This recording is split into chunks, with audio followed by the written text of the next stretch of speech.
Listen, my good people, gather close, for I have a tale that will tickle your ears and soothe your soul. It's a story as old as time, yet as fresh as the morning dew on a mango leaf.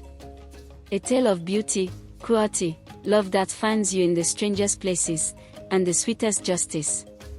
And remember, as my grandmother used to say, the same mouth that prays for rain also prays for shelter when the storm arrives. We shall see how true that is. Long, long ago, not in the time of smartphones and solar panels, but a time of simpler things, yet not that long ago, lived a maiden named Adunni. At 20, she was a sight for sore eyes, her skin like polished mahogany, glowing with a warmth that seemed to radiate from within. Her eyes held the depth of the ocean, always bright with unshared dreams. But Adunni's heart, though resilient, carried a heavy sorrow. She hadn't always known this life of burden. When her father, Chief Adebayo, a highly respected and prosperous textiles trader, was alive, Adunni was treated like a small princess. Her home was a palace of comfort. To anyone looking, they were a happy family.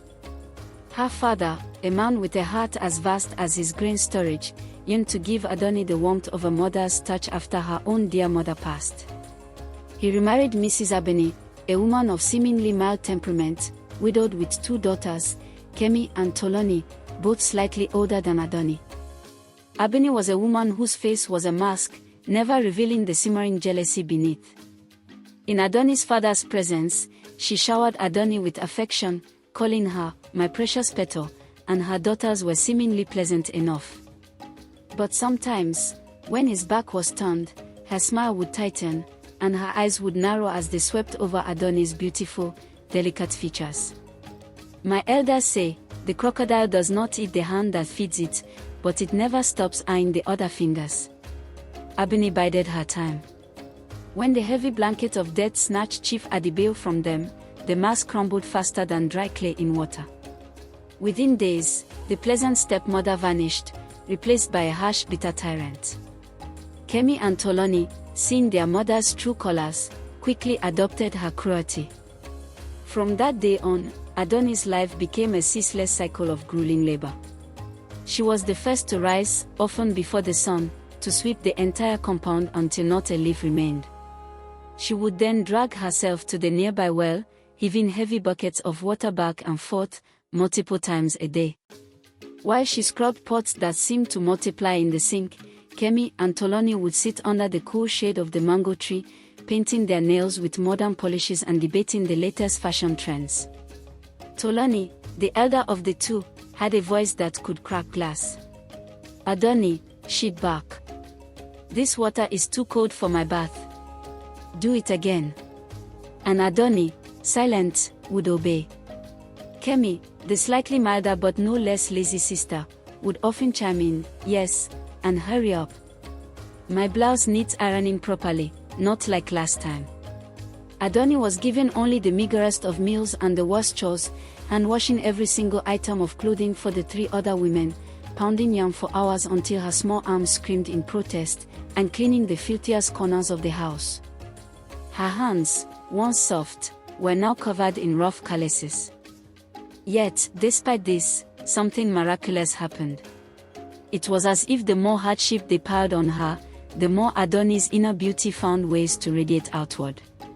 When she finally stepped outside, her head covered modestly, to perform chores in town, she would inadvertently draw gazes. Compliments followed her. "What a graceful child.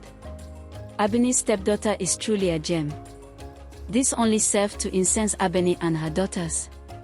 "You cannot put out a fire by throwing charcoal on it," the sages say, and Adunni's beauty seemed to thrive under the very fire that sought to consume it. Then, a ripple of excitement swept through their small town. Rumors spread like a bushfire that the son of another wealthy businessman, Mr. Oletunji, a name synonymous with opulence and far-reaching connections, was returning home. Not just returning, but actively looking for a wife. The news sent the town's mothers and eligible daughters into a frenzy of anticipation. Oh, the competition! It was fierce, my friends. At the market, girls who once giggled together now shot each other icy daggers. Mothers went into overdrive. Some even engaged in a physical scuffle over the last piece of expensive fabric from another trader. "My daughter has the finest education," one mother boasted. "But my daughter sings like a bird," countered another. They spent fortunes they barely had on new dresses, elaborate jewelry, and skincare regimes. It was humorous to watch, to think they didn't even know what this young man looked like. All that mattered was the promise of his wealth. Unbeknownst to them, the young man they all dreamed of, whom we'll call Ode, had already arrived. But he didn't come in a sleek car or with a fanfare of servants. He arrived simply, looking unassuming, his wealth cleverly hidden. Ode, seeking more than just a surface-level match, wanted to observe the town and its people, unscripted. He rented a small, somewhat dilapidated shop on a bustling street and set himself up as a self-taught electrician, specializing in repairing everything from old blenders to tricky wiring. It was a clever move. An electrician sees it all, hears it all. Customers would bring their broken items, and while Ode fiddled with wires, the gossip would flow. "Did you see Kemi's new hair? She spent half of her mother's textile profits, and she can't even tell you what the latest news is, only what the latest shoe style is. And Toloni, I heard she practiced her entrance at the mirror for 3 hours last night." They'd laugh. From these conversations, and from people watching from his shop entrance, Ode learned about the superficiality that seemed to consume many of the town's eligible ladies. He also learned about the quiet girl, Adunni, who was rarely seen but often spoken of with either envy or deep sympathy. The stone that the builder rejects may become the cornerstone, and Ode began to suspect Adunni might be that stone. One sweltering afternoon, Adunni was sent by her stepmother to buy a specific type of replacement plug for a fan that Abeni insisted on having fixed immediately. She walked into Eddie's humble shop, looking flushed but carrying herself with remarkable dignity despite the plain cotton dress she wore. Ade, accustomed to the chatter and flattery of other girls, was momentarily struck dumb by her. Her beauty was undeniable, but it was her quiet poise, the way she spoke softly and with genuine kindness, that truly captivated him. As she left, a couple of other customers entered and, seeing her retreating figure, began to gossip about her. "Oh, Adunni," one said with a sigh. "So beautiful, yet so unfortunate. That stepmother treats her worse than a dog." Intrigued, and with a growing conviction, Ode decided to know more. The next day, he discreetly approached a trusted friend, an old investigator from his city life, and quietly commissioned him to gather detailed information about Adunni's life and family. It wasn't long before Ode fell deeply irrevocably in love. He began to look for ways to coincidentally run into Adunni in town. He'd be dropping off a repaired item near her well, or buying something from the same vendor she frequented. He'd always find an excuse to speak to her, even if only briefly. One evening, he saw her struggling to carry an exceptionally large and heavy basket of firewood, tears of exertion welling in her eyes. Quietly, he stepped in. "Allow me, please," he said gently, taking the basket without waiting for a reply. Adunni was startled, but the sheer relief was evident in her eyes. He carried the heavy load almost to her doorstep, leaving her with a warm smile and a "Take care of yourself, Adunni." Another time, when she had accidentally dropped her market purchases after being jostled, he knelt beside her, helping her pick up scattered tomatoes and oranges. His kindness was like a gentle spring in her otherwise desert-like life, and Adunni found herself looking forward to these brief encounters. She grew fond of this humble electrician, whose eyes held a strange spark of familiarity and whose gentle demeanor was a balm to her soul. A kind word is like a healing spice, and Eddie's words and actions were healing a heart that had been wounded for so long. When Ode was certain of his feelings and had enough information about her situation, he decided to ask for her hand in marriage. He visited Abeni's house, dressed simply, and presented his request. To say Abeni was furious would be an understatement. Her face contorted, not in anger at the idea of Adunni marrying, but in fury that it was to a poor electrician. "An electrician," she spat. Hey nobody. Do you know who my daughters are? Do you think we will lower ourselves to such a match? But Kemi and Tolani, observing the scene, had a whispered conversation in the corner. They saw an opportunity. Mother, think. Tolani whispered urgently. If she marries this man now, she will be completely out of the picture when the rich Oletunji son arrives. Think of it. He won't even look at her because she'll be a married woman. Yes, she's our servant, but what is a servant compared to the chance of marrying him? Let her go. Let her marry this electrician and live in poverty. We can find another servant. Abeni paused, a slow cunning smile spreading across her lips. The fly that persists will eventually find itself in the spider's web, but sometimes, the fly can be used to set a trap. Their reasoning was sound, though twisted. She turned to Ode, her expression abruptly changed from fury to a strange, almost mocking sweetness. Very well, young man. If you persist and Adunni is willing, we won't stand in your way. Love is love, after all, she said, her voice dripping with insincerity. They encouraged the so-called poor electrician to proceed with the marriage, almost eager to wash their hands of Adunni and the potential competition she represented. The marriage was simple, adhering to the fundamental traditions. There was no grand feast, no expensive band, just a small gathering in Adunni's compound. The symbolic exchange of tokens was made. Adunni looked radiant in a modest, beautiful wrapper she had carefully selected. She felt a profound sense of peace. When Ode placed his hand over hers during the blessing, she squeezed it gently.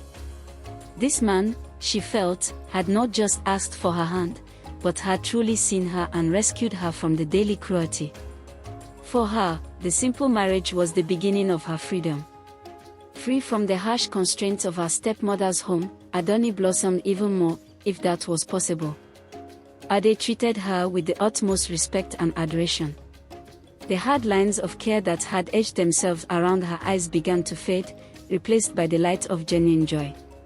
And Ode, watching her, knew beyond the shadow of a doubt that he had made the right choice.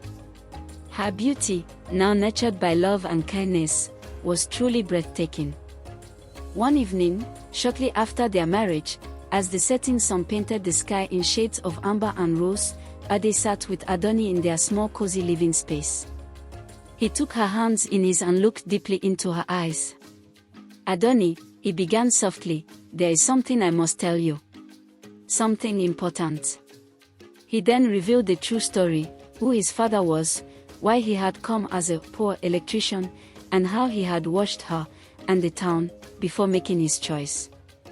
He had expected her to be shocked, perhaps even angry at the deception. But Adunni listened with wide, tear-filled eyes, her heart swelling with a mixture of wonder and a deep, abiding gratitude. He hadn't just fallen for her surface, he had seen her value even in her lower state. He had loved her before she knew of his wealth. Tears of joy slipped down her cheeks as she embraced him. He truly was a prince, not just of wealth, but of heart. True love does not boast, it serves, and it finds beauty in unexpected places. Meanwhile, the date for the Oletunji son's official arrival was announced. To welcome him, his father, Mr. Oletunji, declared a grand banquet, inviting the who's who of the town. All the important figures, the wealthiest merchants, and every young woman and her mother who had dreamt of this day, were invited. Oh, the preparations! Mothers prepped their daughters relentlessly. Walk like this. Smile like that. No expense was spared on dresses, jewelry, and makeup. Abeni and her daughters were no exception. Tolani and Kemi were clad in expensive, custom-made lace outfits, their hair coiffed to perfection, their faces sculpted with modern makeup. They practiced their greetings, their witty conversations, and their entrances. They were convinced that with Adunni safely out of the picture, one of them would surely catch the prince's eye. They were ready for their moment in the spotlight. The hen that dreams of being an eagle often forgets that it is still in the coop. The night of the banquet arrived, The grand hall of the town center beautifully decorated with fabrics and flowers. The air buzzed with excitement and nervous energy. When Mr. Oletunji, a man who radiated success and importance, stood on the platform to introduce his son, the room fell completely silent. All eyes were on the entrance. Ode entered. He was not in the oil-stained work clothes people were used to. He was dressed in an impeccably tailored, classy modern outfit that spoke of subtle opulence. His hair was neatly styled, and his bearing was full of confidence and an undeniable charm. But when people looked at him, there was a collective murmur of confusion and dawning realization. The electrician. Their poor neighbor. He smiled warmly, greeting dignitaries and acquaintances, the familiarity from his time in the shop adding to his charm. He mingled with the guests, leaving gasps of surprise in his wake. At some point the music swelled, and Ode asked for a moment of silence. "Ladies and gentlemen," he said, his voice rich and commanding, filling the room. "I stand before you tonight, not just as Adebayo Oletunji, but as a man who has found a treasure far more valuable than gold or jewels. I would like to introduce you to my wife, my beautiful bride, who has won my heart completely." The room became so quiet you could have heard a pin drop. Then, a collective gasp swept through the hall, a sound like a great, inrushing breath. Adunni emerged from the side, walking with a grace that was simply effortless. She was dressed elegantly, but it was her natural radiant beauty and the sheer happiness that seemed to emanate from her that truly captivated everyone. Her mahogany skin shone, and her eyes sparkled like stars. When she took her place beside her husband, the image was complete, a powerful, loving union. Oh, the confusion that ensued. You could see the stepmother and her daughters, Abeni, Kemi, and Toloni, visibly shaking. Their faces went pale, then red, then pale again. The plans they had made, the schemes they had cooked up, all for naught. In trying to get rid of Adunni by forcing her to marry the poor man, they had quite literally handed her to the very man they had all desired. A man may set a trap for another, only to find his own foot in it. The irony was delicious yet profound. They looked on with a mixture of disbelief, envy, and a cold heavy lump of regret. They had truly learned their lesson the hard way. In the days that followed, the stepmother and her daughters tried to become friendly with Adunni, but Adunni, while not unkind, had learned the hard way that a tiger does not change its spots. She was polite, yes, but she kept a safe distance, unable to trust them again. She knew, as the elders say, a burnt child dreads the fire. Adunni's life totally transformed. She was no longer a servant but a cherished wife and a respected member of the town's highest circle. Yet, she never let the wealth and newfound status change her heart. Her kindness was now amplified, her radiant beauty a reflection of the love and purpose that filled her life. And so, my good people, that is the tale of Adunni. Let it be a reminder to us all that true beauty is not just what the eye sees, but what the heart knows. And that those who sow seeds of cruelty will only harvest thorns, but those who sow love, even in difficult ground, will one day reap a beautiful harvest. May your own life be full of love, and may you always recognize a treasure, even when it's hidden. Peace be with you. Like and subscribe.